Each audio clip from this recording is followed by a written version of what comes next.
That's right. I spoke to this former Culver City High School student. He was on the football team at the time and was one of the defendants named in the lawsuit. Glenn, he said everything that this accuser claims is false. Now, you'll hear from him in just a bit, but this accuser, the alleged victim, she was 15 years old, rather 14 years old at the time. She's 15 years old now.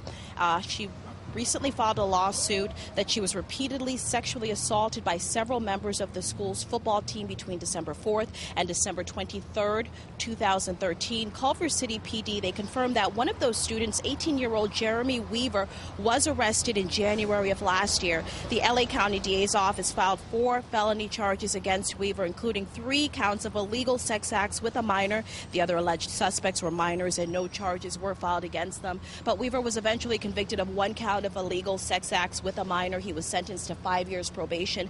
That student I spoke with said these sexual acts were consensual and often occurred in vacant classrooms during school hours. The alleged victim said she was secretly videotaped and threatened not to say anything about those encounters, but that these tapes were later disseminated on campus. The Culver City Unified School District is the main defendant named in this lawsuit. Here's more now from one of the defendants who did not want to show his face and says while he never had sex with the accuser, he witnessed a majority of the sex acts. Listen. There's text messages saying that she wanted it. It shows, it gives us consent. The assistant principals, they knew mostly a lot of everything that went down. They even called us a couple of times. She stands by what she says. What I do want to make sure that people realize is that she was 14 years old at the time. So even if perpetrators are going to say that she consented or that she has text messages, she doesn't have the legal authority to consent.